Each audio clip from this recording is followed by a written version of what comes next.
আমি কিন্তু আপনাকে অনেক বেশি বেশি করেছি। আসলে ভালো গুণ আছে বলেই তো লোকে আমাকে চেনে। যাক সব কথা। ও মামনি, মামনি শুনলাম জামাই বাবাজি নাকি তোকে কোন অদরে রাখে, এমনকি মারধর পর্যন্ত। কে বলেছে আপনাকে এসব? আসার সময় ওই চায়ের দোকানটায় বসে একটুখানি চা খাচ্ছিলাম, ওখানকার লোকেরা বলাবলি করছিল। বল তোমার কথাটা সত্যি? না, এসব পুরো মিথ্যা। মিথ্যে হলেই ভালো, মিথ্যে হলেই ভালো। না হলে ওর নামে আমি মধুরীর চাতুরের কাজ করে ওর বাবার নামটাকে ভুলিয়ে দেব। কাকে আপনি কি বলছেন? আমাকে তো চেনে না, আমি গিরিধারী বাড়ুতে এক হাতে বেচি আর এক হাতে বিকিনি। আমার ভাগ্নিকে কিনা শাসন করবে। মামা বাবু গো, আর কেউ আপনাকে না চিনলেও আমি আপনাকে খুব ভালো করে চিনি। তাই আমার সামনে আমার স্বামীর বিরুদ্ধে কেউ বিরুদ্ধাচরণ করুক, সেটা আমি কিছুতেই মেনে নেব না। বলিস না, বলিস না, বলিস না, তোর চিন্তা না। আপনি কোনো চিন্তা করবেন না মামা বাবু, এটা আমাদের পারিবারিক ব্যাপার। এ ব্যাপারে তৃতীয় জন কেউ নাম গলাক, সেটা আমি কিছুতেই বরদাস্ত করব না। মামা গো, আমি যে স্রোতের শ্যাওলা, স্রোতের টানেই আমাকে ভেসে যেতে হয়। তাই শত চেষ্টাতেও সুখের খড়কুটো বোধ হয় আমার নাগালের মধ্যে কোনোদিন আসবে না মামা বাবু, কোনোদিন না, কোনোদিন। আমার ভাগ্নির কি কষ্ট, কি দুঃখ গো, চোখ দিয়ে আমার কান্নার বন্যা ভেয়ে আসছে। নকল কান্না থামিয়ে আসল কান্না কাঁদুন মামা বাবু, তাহলে তো মেয়েটা মনে একটু সান্ত্বনা পাবে। না হলে আসল নকলে ঠেলা ঠেলিতে চোরা বালি স্রোতে ভেসে যাবে ওর জীবনের খেলা ঘর মামা বাবু, ওর জীবনের খেলা ঘর। বাবা জীবন, মামা বাবু বল। কালের চক্রে স্বামী কাঙ্গালিনী বধূ আজ দিশেহারা। যদি পারেন ও শান্ত মনে আপনার সান্ত্বনার প্রলেপ দিয়ে ওকে শান্ত করুন, নইলে নাপাওয়ার ব্যথায় অকালে ডুবে যাবে ওর জীবনে রক্তিম সূর্য মামা বাবু, রক্তিম সূর্য। ডুববে আর ডুববে বলেই তো পূব আকাশ রঙে প্রভাতী লগ্নে সূর্যদেব উদয় হয় রে। আচ্ছা, আপনারা গিরগিটি দেখেছেন? গিরগিটি, গিরগিটি। আমি হলাম সেই গিরগিটি, যখন গাছের ডালে বসি সেই গাছের পাতার রং হয়ে যায়। শিকারীরা কিন্তু আমাকে ধরবার অনেক চেষ্টা করে, কিন্তু পারে না, পারে না। কারণ না, বিলম্বেরই নাহি প্রয়োজন। আসার সময় দেখে এলাম জামাই বাবাজি একা একা বাগানে পায়চারি করছে। যাই, এবার ওর কাটা গায়ে একটু লবণ ছিটিয়ে দিই। কৃষ্ণ কৃষ্ণ হরি হরি, আমি গিরিধারী, যেই মন্ত্রে অন্নপ্রাশন সেই মন্ত্রেই শ্রাদ্ধ করি।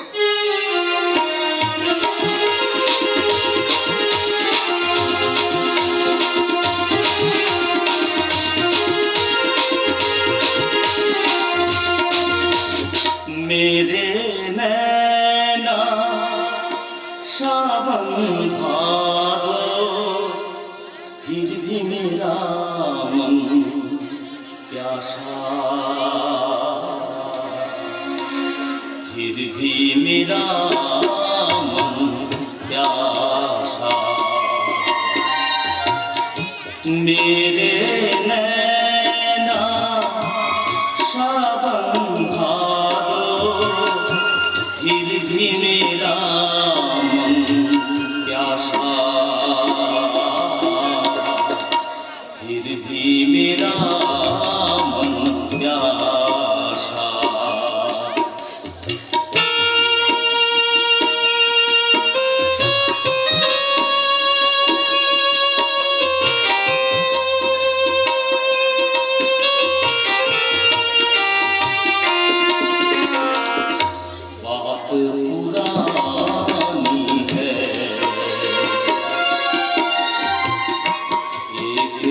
कहानी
मेरे नैना सावन भादो फिर भी मेरा मन प्यासा फिर भी मेरा मन प्यासा। বাবা জীবন কে? কৃষ্ণ কৃষ্ণ হরি হরি আমি গিরিধারী, যেই মন্ত্রে অন্নপ্রাশন সেবার তোমার মামা শ্বশুর গিরিধারী। কি মামা তো আপনি তো? একটা বিশেষ ব্যাপারে তোমাকে সতর্ক করার জন্য এসেছি বাবা। হ্যাঁ কি কথা বলুন। জানো বাবাজি, পরিস্থিতি একদম খারাপ, তাই তোমাকে মানে বলতেও যেন আমার কেমন কেমন লাগছে। কারণ আপনার কেউ কিছু বলেছেন? না বাবাজি না, আমাকে বলেনি গো, আমাকে বলেনি, বলেছে তো তোমাকে। আমাকে বলেছে? হ্যাঁ বাবা, তুমি তোমার দাদার কুব্যবহারে গ্রাম ছেড়ে চলে আসার পর তোমার দাদা তোমাদের স্থাবর অস্থাবর সমস্ত সম্পত্তি সেটেলমেন্ট অফিসে গিয়ে কেজিওকে দিয়ে নিজের নামে রেকর্ড করিয়ে নিয়েছে। দাদা সমস্ত সম্পত্তি তার নামে রেকর্ড করে নিয়েছে? বাবা গো বাবা, শুধু কি তাই, আরো তোমাদের ব্যাংকে যে জমানো টাকাগুলো ছিল সব তোমার দাদা তোমাদের বাড়ির ওই কাজের বিধবা মেয়েটার নামে জমা করে দিয়েছে। আপনি সত্যি কথা বলছেন তো? তবে আমি তোমাকে মিথ্যে বলছি? এই তো বিন্দু এক আগে তোমার দাদার সঙ্গে আমার দেখা হলো, আর দেখা হতেই তোমার দাদা আমাকে বললো, জানেন মামা বাবু, আমি আমাদের বাড়ির কাজের বিধবা মেয়েটাকে বিয়ে করে সুখে সংসার পাততে চলে। এত দূর? তুমি নিশ্চয়ই এসবের কিছু জানো না। জানি না বলে তো আপনার কাছ থেকে শুনে অবাক হলাম। হ্যাঁ। এর উপযুক্ত জবাব আমি দেবো। জবাব আমি আমার সম্পত্তি বুঝে নিতে চাই। হ্যাঁ। ছলে বলে কৌশলে, প্রয়োজন হলে গায়ের জোরে। কৃষ্ণ কৃষ্ণ হরি হরে, পাখা গজালেই তো পিঁপড়ে মরে। আপনি ঠিক কথাই বলেছেন। একদম। আমার দাদার পাখা গজি। পাখা গজিয়েছে, আরে পাখা দুটো ছাকা ভাঙতে হবে। বাবু শোনো কাবু হয়ে যাও। আগামীকাল সকালে তুমি তোমার দাদার সামনে গিয়ে মাথা উঁচু করে বুক চিতে দাঁড়িয়ে বলো তোমার প্রাপ্য অংশ বুঝে নিতে। দরকার হলে গায়ের জোর থাকাতে ভয় পেও। Good idea. আপনি ঠিক কথা বলছেন। একদম। আগামীকাল আমি বাড়িতে যাবো। কালই যাও। তবে আপনি আমার সঙ্গে যাবেন। এই দেখো দেখি বাবাজি, আমি আবার কেন মিছে মিছে এর মধ্যে মাতাম না। আপনি বুঝতে পারছেন না কেন? ওই বিশেষ সম্পত্তি কাগজপত্র ব্যাপারে আমি কিছু বুঝি না। তাই আমার দাদাকে গাধা বানাতে হলে হ্যাঁ। আপনার মতো বুদ্ধিজীবী মানুষের বিশেষ প্রয়োজন। বাবাজি সত্যি তুমি আমার বড় আপন। মানে আপনি চাইলে আপনাকে পারিশ্রমিক দিতে পারেন। ছি, ছি, ছি, ছি, ও কথা বলতে নেই বাবাজি, ও কথা বলতে নেই। ছি, ছি, আমি নেবো তোমার কাছ থেকে পারিশ্রমিক, আর তুমি আমার ভাগ্নি জামাই, আমি নেবো তোমার কাছ। না না বাবাজি, আমি নিতে পারবো না, আমি নিতে পারবো না। তার চেয়ে আমি বরং একবার তোমার শ্বশুরের কাছে যাবো। শ্বশুরের কাছে? হ্যাঁ বাবা, এক্ষেত্রে তোমার শ্বশুরকে বিশেষ প্রয়োজন, কারণ এটা হলো আইনের কাজ। আইন দেখে তোমার দাদা যাতে তোমাকে ফাঁকি দেখাতে না পারে সে ব্যবস্থা তো আমাকেই করতে হবে। হাসি, আপনি আমার জন্য এত গভীর চিন্তা করেন? বাবা, চিন্তা করি বলেই আমার ভাগ্নি আর তোমার দাদা আমাকে দু চোখে দেখতে পারে। হ্যাঁ শুধু দেখতেই পাচ্ছি। সবাই টাকা দাও। টাকা? আমার আমার বাড়ির কাগজপত্রের ব্যাপার নিয়ে আসো। ও আচ্ছা আচ্ছা। দাও। দেখো বাবাজি, এসব ব্যাপার আমার ভাগ্নি যেন জানতে না পারে। কেউ জানে না। ঠিক আছে ঠিক আছে, চলি বাবাজি, আমি একদম বিলম্ব করতে পারবো না। আমি বিলম্ব করলে ওই ট্রেনটা আবার ফেল করে ফেলবো। চলি চলি, কৃষ্ণ কৃষ্ণ হরি হরি, আমি গেলে দাঁড়িয়ে যাই মন্ত্র অন্নপ্রাশন সেই মন্ত্রেই যাকে এবার আমি নিশ্চিত দাদার কাছ থেকে সম্পত্তি আদায়ের ব্যাপারে আর আমার কোনো বাধা রইল না। কিন্তু কিন্তু মলয় বলেছিল ড্রাগ লাইসেন্সের ব্যাপারে আর 50,000 টাকা লাগবে। ঠিক আছে, আগে সম্পত্তিটা আদায় করি, তারপর আমার গলার হাতটা গড়িয়ে দেবে, এই তো? সত্যি মানে আরে সেই জন্যই আমি আর বিশ্ব সম্পত্তি বিক্রি করছি। সত্যি বলছো? I'm sure। তাহলে বলো এবার আমি তোমার জন্য কি করতে পারি? আজকে রাতে তুমি আমার বেড পার্টনার হয়ে থাকবে। এ নতুন কথা কি আছে? তাহলে তুমি সবসময় নিজেকে অ্যাভয়েড করে আমার কাছ থেকে লুকিয়ে রাখো কেন? হ্যাঁ রাখি। কেন জানো? কেন? তোমাকে একান্ত ভাবে কাছে করা আসে। আমি যখন মনের দরজা খুলে তোমার কাছে ছুটে আসি, তখন দেখি তুমি হুঁশকে জোরে সারপুত হয়ে বিছানায় পড়ে আছো। অনামি, আমি যখন উত্তেজনা তোমার উপর আছড়ে পড়ি, তখন দেখি মদের নেশা কেটে গিয়ে আমি বালিশ হাতে ধরে আছি আর তুমি পালিয়েছো। এর জন্য তুমি তো দায়ী। আমি জানতে চাই তোমাকে পাবো কি? অবশ্যই পাবে। তবে তবে তুমি বিবাহিত, তোমার সঙ্গে মেলামেশা করি, এটা তুমি চাইলেও তোমার অয়াক্কা চায় না। ও না চাইলে ওর কিছু করার নেই, কারণ তোমার প্রতিদ্বন্দ্বী ওই গাইয়া মেয়ে বর্ষাকে প্রয়োজন হলে আমি পৃথিবী থেকে আউট করে দেবো। Out. Are you understand? It is my final decision.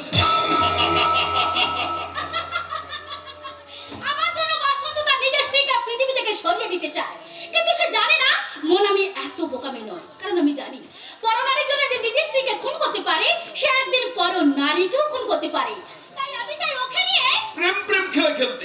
এই খবর বিকিনা ছায়া সাহেব গাড়িতে অপেক্ষা করছে। কোন সাহেব? মিস্টার আগুরুল, আমাকে নির্দেশ। আজ রাতে তোমাকে সঙ্গম হোটেলের বাড়িতে অ্যাটেন্ড করতে হবে। এবার কোনো পার্টিতে অ্যাটেন্ড করা আমার পক্ষে সম্ভব নয়। আমি গিয়ে সাহেবকে কি কথা বলবো? তাকে বলে দিও শরীরটাই মেয়েদের একমাত্র সম্পদ। যুগ যুগ ধরে পুরুষেরা তাদের মোর মেধাকে বা নারীত্বের কোনো দাম দেয়নি, শুধু লোভের চোখ দিয়ে চিনতে শিখেছে। সেই লোভনীয় শরীর কখনো লুটের বাতাসা নয়। ঠিক বলেছেন বৌদি। তাকে আরো জানিয়ে দিও তাদের শরীরের মিষ্টি স্বাদটা হয়তো সোনপাপড়ির চেয়ে কম, কিন্তু ঝাঁসটা পেঁয়াজের চেয়ে অনেক বেশি। বাবা বাবা, এই কথাতে আমরা ভীষণ খুশি। তাই এবার আমরা মেয়েরা সবাই বাঁচার মতো বাঁচবো। একই কথা আজ তোমার মুখে শুনলাম বৌদি। এই যে অসুরের ধনের প্রভাস, তাহলে এইবার ঝটপট বলো তোমাদের জামাই বাবু কোথায়? ওদের নেশায় ফ্রড হয়ে পড়ে আছে। মনোজ চক্রবর্তী মিস্টার আগুরুলের কাছে চুক্তি করেছে আজ রাতে তোমাকে তার গাড়িতে তুলে দেবে। কি এত সাহস? সেই জন্য বুঝে ওকে মদ খায় বেহুশ করে দিয়েছে। এই ভিকি তার সাহসকে সম্বল করে দাঁড়িয়ে থাকবে বসন্ত বাবু স্ত্রী মোট খদমের বিপদের দরজা। দেখি ভাই আর দেরি না বৌদি, এগিয়ে চলো। জীবনে আমি অনেক খারাপ কাজ করেছি, এইবার রাগ এসেছে, কর্তব্যের দুন্দুবি বেজে উঠেছে। তাই হরার আগে জীবনে মরণ খেলা আমাকে খেলতেই হবে। তোমরা তৈরি হও, ওকে বাধা অটুট সাহস, কর্তব্যের টিকিট ভুলে এক বিপন্ন নারী সম্মান রক্ষা করো। আমি আমার বড় ভাই দীপিকার বলছি বৌদি, মেয়ে হয়ে আর একবার ইজ্জত দিব আগে আমার যেন মৃত্যু হয়। আমি হাতে হাত রেখে শপথ করছি এই ভিকি আপনার কোনো ক্ষতি হতে দেবে না। তাহলে চলো আমরা এগিয়ে যাই। যারা আমার স্বামীকে ভুল বুঝিয়ে আমার মাথা থেকে ঘোমটা খুলে দিয়েছে, যারা আমার সম্মান নিয়ে ছেলে মেয়ে খেলেছে, সেই শয়তানদের মুখোশ খুলে দিতে আজ থেকে আমি হলাম ঘোমটা খোলা বিদ্রোহীর বধূ।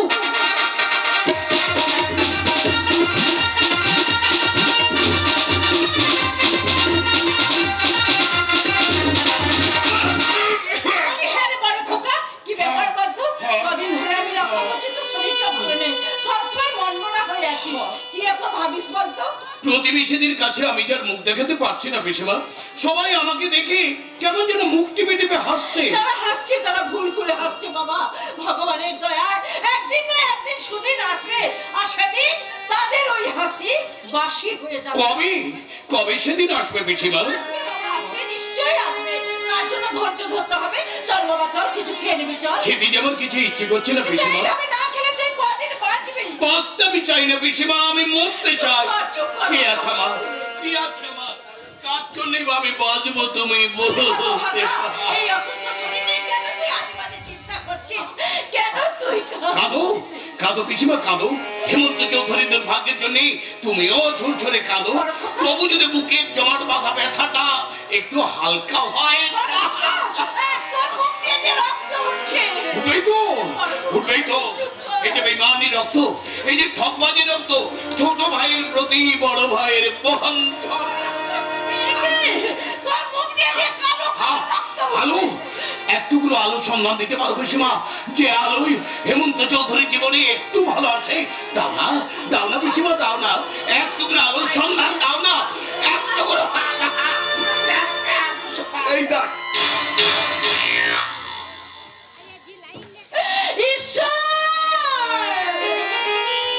এই হতভাগ্য ছেলেটার এমন দুর্দশা তুমি আমাকে কেন দেখালি ঠাকুর?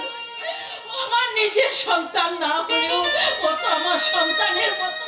তাই ওর যদি কিছু হয়ে যায় তাহলে আমি কি নিয়ে বাঁচবো? কে আমাকে দেখবে? না যাই দেখি ছেলেটাকে কিছু খাওয়াতে পারি কিনা দেখি।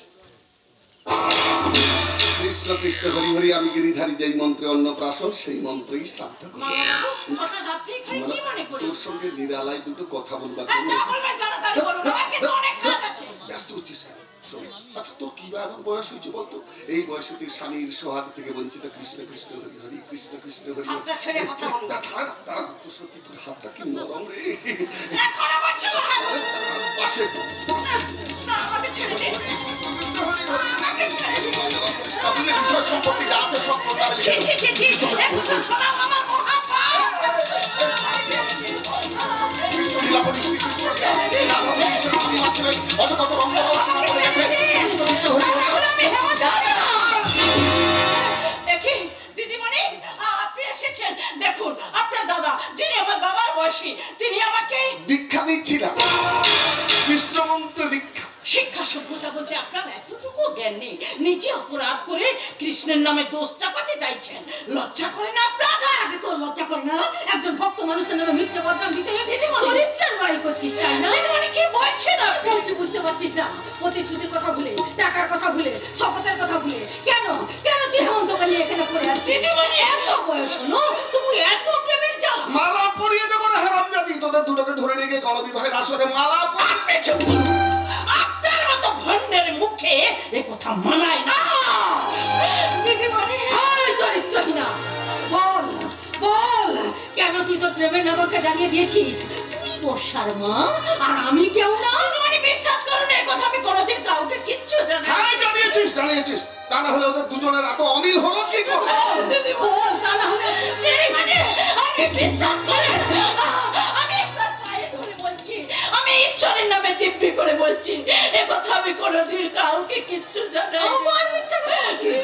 আমার কাছ থেকে টাকা খেয়ে যে প্রতিশ্রুতি দিয়েছিলি সেটা তুই এরই মধ্যে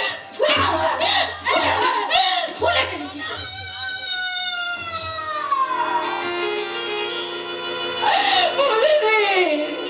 ভুলিনি দিদিমণি, আমি কিচ্ছু ভুলিনি।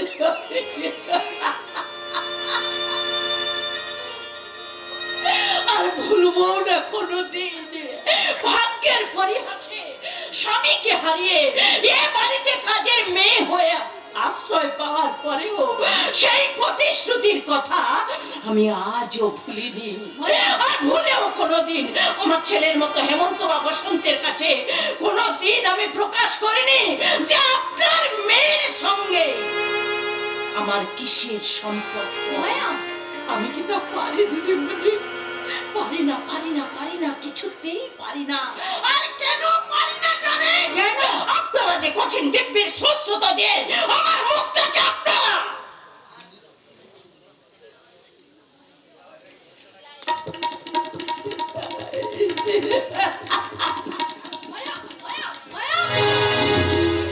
দাদা, মায়া আমাকে কি সমস্ত কথা শুনিয়ে গেল?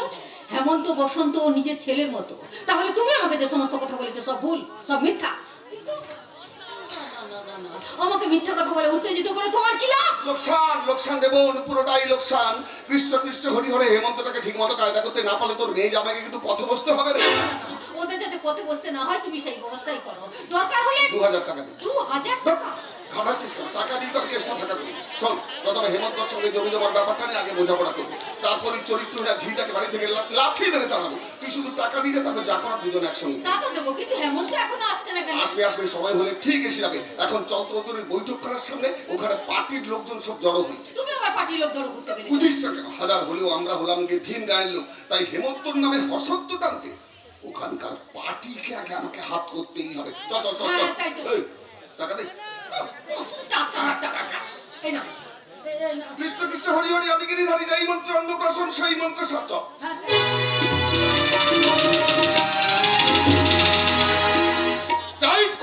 টাইট করব জামাই দাদাবুর দাদাকে হচ্ছে কিনা আচ্ছা করে টাইট করব। লোকটা একেবারে বাস্তু খুব বড় ভাই হয়ে ছোট ভাইকে ফাঁকি দেয়া।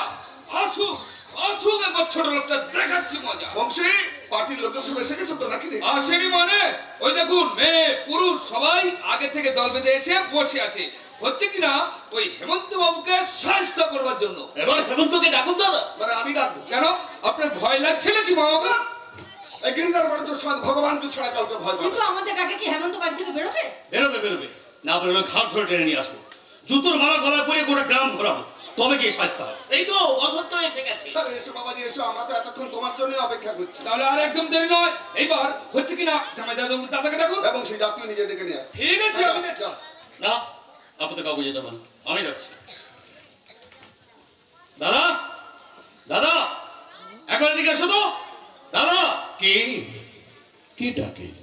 দাদা বলি কে আমাকে ডাকে? কে ডাকে? কে আমাকে দাদা বলে ডাকে? কে ডাকে? কে আমাকে দাদা বল? বসন্ত, তুই এসেছিস ভাই? আয় না, আয়। সেই ছোট্টবেলাকার মতো দাদা বলে তুই আমার বুকে ছাপিয়ে পড়। আয় ভাই আয়, ওরে আমার বুকে আয় ভাই, ওরে আমার মুখে আয়, আমার লোকজন একবার উঠলো। বাচ্চা তো নেই, এবার ধরা পড়েছে। ইচ্ছে করছে বসে দুগালে দুটো চোর সপাটে মারি। কৃষ্ণ হরি হরে মানুষের বিপদ দেখে। কি ব্যাপার? আমাকে দেখে আপনারা সবাই মুখ নিচু করে বসে পড়লেন কেন? দাদা। ওরে গাধা, আমি জানতাম গ্রাম ছেড়ে শহরে তুই বেশি দিন থাকতে পারবি না। তাই হ্যাঁ রে, সবাইকে দেখছি। আমার বৌমা কই রে? বল না আমার গৃহলক্ষ্মী বৌমা, আমার গৃহলক্ষ্মী। ও মা লক্ষ্মী বোধহয় রাধা মাধবের মন্দিরে গেছে ঠাকুর প্রণাম করতে। এই দাঁড়া, আগে বৌমাকে বরণ করে নিয়ে আসি, আগে বৌমাকে বরণ করে নিয়ে আসি। বৌমা, বৌমা, বৌমা। আনন্দ হওয়ার কোনো কারণ নেই, সে আসেনি। বৌমা আসেনি? না, আসবে কেন? কিসের অধিকারে আসবে? মা বাবু, বলো বাবা। আপনি তো এসেছেন, হ্যাঁ। বলুন না কি অধিকার চান না আপনারা? না, ওসব সাথে পাচ্ছে আমি নেই বাবাজি। তোমার ভাই কি বলে তুমি তাকেই বরং জিজ্ঞাসা করো। বসন্ত, কি ব্যাপার ভাই, তুই কি কিছু বলবি? বলা বলি কিছু নেই, আমি আমার প্রাপ্য অংশ বুঝে নিতে চাই। প্রাপ্য অংশ? কি ব্যাপার, অংশের কথা শুনে গাছ থেকে পড়লে বলে মনে হচ্ছে? বসন্ত, আগে বলো, কেন তুমি আমার নামে সম্পত্তি তোমার নামে লিখে নিয়েছো? কেন আমাদের সংসারে জমানো টাকা ওই বাড়ির ঝিটার নামে জমা করেছো? কি বলছিস তুই? শেষে ওকে নিয়ে সংসার করার ইচ্ছা আছে, তাই না?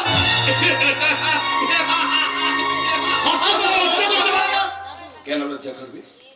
কিসের জন্য লজ্জা করবি? বরং আপনাদেরই লজ্জা পাওয়া উচিত। উচিত নয়? লজ্জা যদি আপনাদের থাকতো তাহলে পার্টির লোকজন সঙ্গে নিয়ে এসে আমার এখানে হামলা করতে আসতেন না। চলুন, আপনারা যতই আমার বিরুদ্ধে জোট বাঁধার চেষ্টা করুন, এই ব্যাপারে আমি অটল হিমালয়। আপনারা আমার কিছুই করতে পারবেন না। তাহলে তুমি বলতে চাইছো যে বসন্তর প্রাপ্য অংশ বুঝে পাবে না? যদি বলি তাই, তাহলে তুমি অস্বীকার করো, ও তোমার ভাই। তাই যদি হয় তাহলেও একা আসেনি কেন? ও, একা এলে ফাঁকি দিতে সুবিধা হতো, তাই না? চিৎকার করবি না হতভাগা। ওরে, মানুষ হয়ে ভাইয়ের দাবি নিয়ে আমার সামনে এসে দাঁড়ালে তোকে কি আমি সম্পত্তি থেকে বঞ্চিত করতাম? তাহলে তুমি আমার প্রাপ্য অংশ দেবে না? অংশের কথা বললে একটা কানা করিও আমি তোকে দেব না। বাবাজি সহজ হবে না, গায়ের জোর দেখাতে হবে। মারো। ভুল করছো হেমন্ত। প্রতি সম্পত্তি না পেলে বসন্ত আইনের আশ্রয় নেবে। আইন? আদালতের আইন আমি মানি না। আইন আমি নিজে, এই হৃদয় মার আদালত, আমি নিজে বিচারক। এই আদালতের কাঠ পড়ায় স্নেহ শেকল করে ধরা না দেওয়া পর্যন্ত আমার বিচারের রায় আমি ঘোষণা করব না। তাহলে আমিও তোমাকে ছেড়ে কথা বলবো না।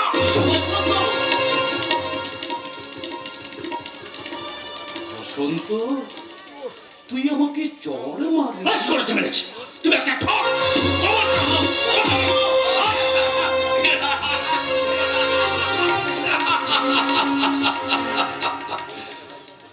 মাননীয় গ্রামবাসীগণ, আপনারা তো সবাই শুনলেন, আমার ভাই আমাকে বলছে ঠক, জোচ্চোর, চরিত্রহীন, লম্পট। সে এসেছে তার প্রাপ্যাংশ বুঝে নিতে, আর আপনারা এসেছেন তাকে সাপোর্ট করতে। পিসিমা, পিসিমা, আমার ফাইলটা নিয়ে এসো তো, আমার ফাইলটা।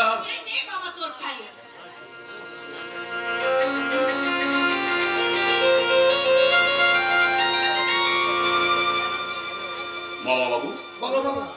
মাসিমা, এই আমাদের মোট সম্পত্তির বন্টন নামা। সেটেলমেন্টে কেজিও সাহেবকে দিয়ে নতুন রেকর্ড করিয়েছি। বসন্ত, নে নে ভাই নে, তোর অংশের কাগজটা তুই রেখে দে। আর বন্টন নামার সময় আমি আমার অংশটা বৌমার নামে রেজিস্ট্রি করে দিয়েছি। মেসমশাই নেই, কাগজপত্রগুলো আপনি রেখে দিন মেসমশাই। এবং তো তুমি চরিত্রহীন লম্পট। তাই আমার নামে ব্যাংকে যা টাকা পয়সা ছিল সব বসন্তের পাসবই ট্রান্সফার করে দিয়েছে।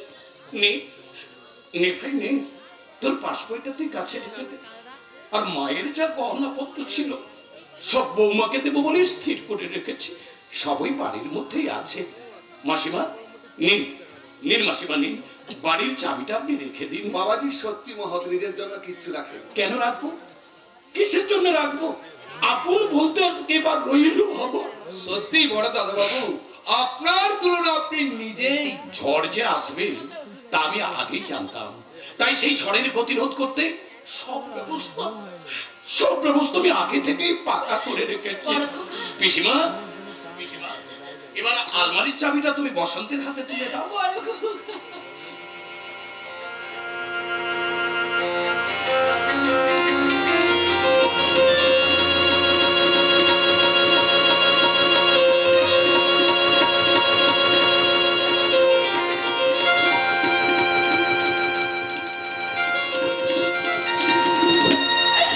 ওরে হেমন্ত, তুই তো আজ সবাইকে সব দিলি, কিন্তু আমি যে এতদিন তোদের বাড়িতে ঝিয়ের কাজ করলাম, আমি কি পেলাম রে?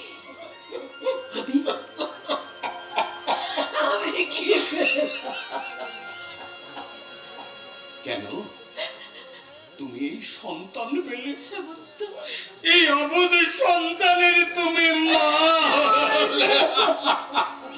চলো চলো পিসমা চলো, এবার আমরা এখান থেকে চলে যাই। চলো। কোথায় যাবে এই ঘর বাড়ি ছেড়ে? অজানার পথে।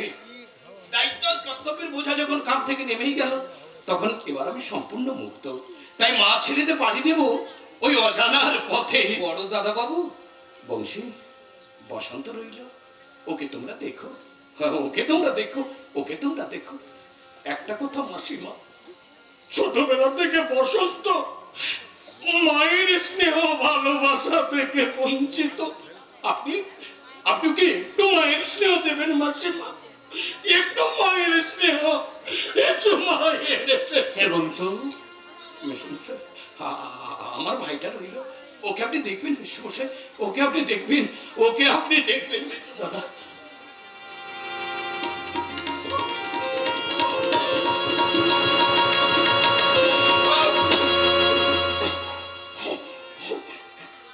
বসন্ত দেখ, ওরে বড় দাদা হয়ে তোকে আমি কত বকেছি, কত মেরেছি, কত শাসন করেছি। যদি পারিস তৈরি হতভাগ্য দাদাকে ক্ষমা করে দিয়ে বৌমাকে বাড়িতে ফিরে এনে তুই সুখে সংসার করে ওরে ওরে, আর আমি কিচ্ছু চাই না, কিচ্ছু না, কিচ্ছু না, কিচ্ছু না। চলো চলো পিসিমা, চলো এবার আমরা এখান থেকে চলে যাই। চলো এখান থেকে। বড় দাদা বাবু, তবে যাওয়ার আগে মাননীয় গ্রামবাসীগণের কাছে একটা সাবধান বাণী শুনিয়ে দিয়ে যাই। দেশে করোনা ভাইরাস প্রায় নির্মূল হতেই চলেছে, কিন্তু এই মা বাবুর মতো একটা মারাত্মক ভাইরাস আজ সমাজের প্রতিটি ঘরে ঘরে ছড়িয়ে পড়েছে। তাই এর থেকে আপনারা সাবধান, খুব সাবধান, খুব সাবধান। চলো চলো পিসিমা, চলো এবার মা ছেলেতে পাড়ি দিই ওই অজানার পথে। দাদা,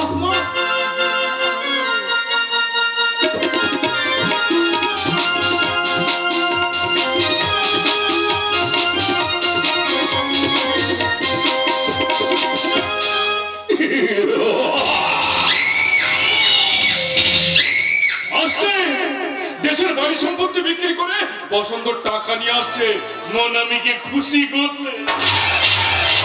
মাত্র সেই জায়গায় ছিনতাই করে বিক্রি নিয়ে আসবে আমার কাছে। বসন্ত হবে সর্বহারা, তারপর বসন্তর বউ বর্ষা। কিন্তু ভিকি আসছে না। ভিকি, আমি এসে গেছি স্যার। আগে টাকা দাও। টাকা ফাঁকা হয়ে গেছে স্যার। বসন্ত বাবু টাকা নিয়ে যে ট্রেনটা উঠেছিল সেই কামড়ে আমার মতো একজন থেকে ফলো করেছিল। তারপর আমি প্রস্তুত হওয়ার আগেই সে কাজ হাসিল করে।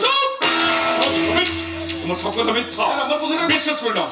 বেশ কয়েকদিন ধরে লক্ষ্য করছি তুমি আমার সব কাজে ফাঁকি দিচ্ছ। স্যার। তোমার বড্ড তেল হয়েছে না? স্যার, ওই তেল আমি নিংড়ে দেব। এই ভিকির তেল নিংড়াতে গেলে আপনার তেল কলে তালা ঝুলবে। ছোট মুখে একদম বড় কথা বলবি না। ছোট মুখেই তো বড় কথা মনে হয়েছে, কারণ এক ফোঁটা জলে গোটা আকাশের ছবিটাই দেখা যায়। যাচ্ছি স্যার, যাচ্ছি। তবে যাওয়ার সময় একটা কথা বলে যাচ্ছি, এই ভিকির পেছনে আপনি লাগতে আসবেন না, তাহলে কিন্তু মরবে।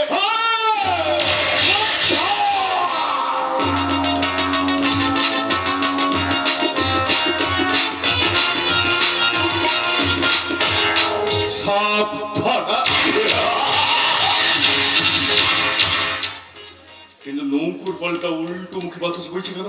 তবে কি না না, এই সময় আমাকে শক্ত হাতে হাল ধরতে হবে। তাই মনমি হচ্ছে এখন আমার প্রধান অস্ত্র। আমি অস্ত্রে আধার নি দাদা, বহু ব্যবহারে তার ধার নষ্ট হয়ে গেছে। আরে তাতে কি হয়েছে? আমি নতুন করে ধার দিয়ে দেবো, তুই ক্ষুধার হয়ে উঠবি। কেমন করে? শোন, বসন্তের উপর দৃষ্টি সরিয়ে দিতে হবে, কারণ সে খবর তো শূন্য। শূন্য কলসি তাহলে কিভাবে ভর্তি হবে দাদা? মিস্টার ঝুনঝুনি নামে একটা বড় কাতলা মাছ আমার চারে ঘুরে বেড়াচ্ছে। তোর নকল ভালোবাসা দিয়ে মলটকে খেলিয়ে খেলিয়ে পানি তুলতে হবে। না দাদা, আমার দ্বারা হবে না, তুমি অন্য চেষ্টা করো। কেন? তোর চেষ্টা মিটে গেছে? বুকের চেষ্টা মিললেও বুকের চেষ্টা মেটেনি। তাই নাকি? তুমি কি মনে করেছো মন বলতে আমার কিছুই নেই? আছে। তুমি কি ভেবেছো মনামিকে পুতুল নাচে পুতুল বানিয়ে সারা জীবন নাচাবে? নাচাবো। তোকে তো অশরীরের কথা।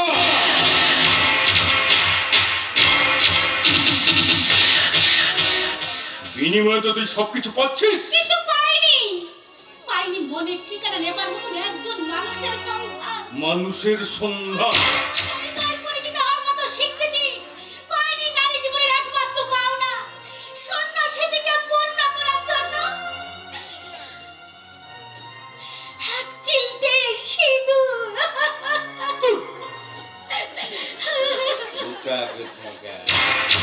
আরে ওগুলো পুরনো। কিন্তু নিত্যনবীন পুরুষের আলিঙ্গনে আমি যখন ক্লান্ত অবসন্ন হয়ে পড়ি, তাদের বিষাক্ত মুখ দিয়ে আমার এই লাল রক্তাকে ঠোঁটটাকে চুম্বন করে, তখন আমার দেহের উপর আগুন জ্বলে ওঠে।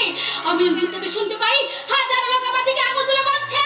মনামি, তুমি করুণা জয় প্রথম মহিলা নও, তুমি দেহ প্রসারিণী বর্বণিতা দাস।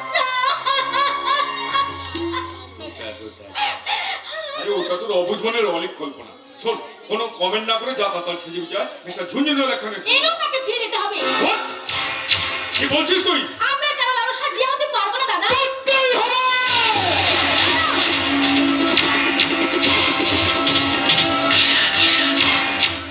কারণ তুই হচ্ছিস আমার কাছে এখন টাকা ছাপানোর মেসেজ। তার মানে নিজের স্বার্থ সিদ্ধির জন্য আমি তোকে সৃষ্টি করেছিলাম, দাদা। স্বার্থ ফুরিয়ে গেলে ওটাকে আমি নষ্ট করে দেবো। যা, তাতাল সেজে যা। যাচ্ছি। তবে যাওয়ার আগে আমি তোমাকে একটা কথা জিজ্ঞাসা করছি। সত্যি কি তুমি আমার নিজের দাদা? সত্যি কি তুমি আমি একই মায়ের পেটে জন্মগ্রহণ করেছি?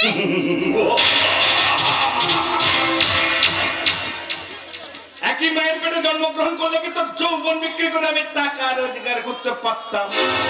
মানে আমি তোমার নিজের বোন নই? ও এতদিন পরে বুঝলি? তাহলে বলো, কি আমার বাবা, কি আমার মা, কোথায় আমার জন্ম? আরে সে কথা শুনে কি লাভ? তবু আমি শুনবো, তোমাকে শোনাতেই হবে। বেশ, তাহলে শোন। আজ থেকে 21 বছর আগে পুরীর জগন্নাথ দেবের রথযাত্রা মেলায় প্রচন্ড ঝড় বৃষ্টির চাপে তুই হারিয়ে গেছিলি। সেখান থেকে আমার বাবা তোকে কুড়িয়ে নিয়ে প্রতিপালন করে। কাজে তোর কে বাবা কে মা সেটা আমার জানার দরকার নেই। আমি আমি বেজন্মা। মনামি, আজ আমার খুব আনন্দ হচ্ছে মলয় বাবু। কেন? যে তোমার মতো অসভ্য ইতর লোকের বোন আমি নই। আর সেই কারণে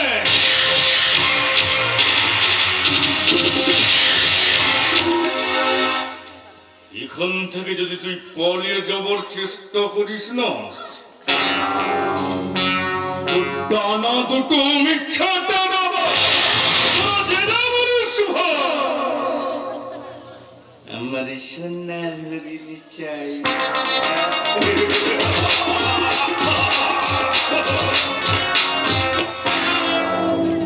আর আমি তোমাকে ভয় পাই না বলো চক্রবর্তী। বাদল যখন ছেড়েছি, আমাকে আজকে রাখার ক্ষমতা তোমার আর নেই। এখন আমি কোথায় যাব? কে আমাকে আশ্রয় দেবে? কার পরিচয় আমি বেঁচে থাকবো? কেন মানুষের পরিচয় নিয়ে বেঁচে থাকবেন? কে? একে আপনি? এতে অবাক হওয়ার কিছু নেই। মানুষ রূপে ভগবান যখন আপনাকে সৃষ্টি করেছেন, তখন তো একটা পরিচয় থাকবেই। মনামি চক্রবর্তী। না, আমি মনামি চক্রবর্তী নই, শুধু মনামি। মলয় চক্রবর্তীর সঙ্গে আমার কোনো সম্পর্ক নেই। আমি তো বোন নই। পুরীর জগন্নাথ দেবীর রথযাত্রা মেলা হারিয়ে যাওয়া আমি এক পরিচয়হীন মেয়ে। কি বলছেন আপনি? আমার বাবা নেই, আমার মা নেই, কেউ নেই। আশ্চর্য, আপনি এভাবে কাঁদছেন কেন? কি হয়েছে আপনার? আপনি আমাকে খুলে বলুন। কি হবে আপনাকে বলে? আগে বেজন্মার মেয়ের কথা শুনে আপনার কি লাভ?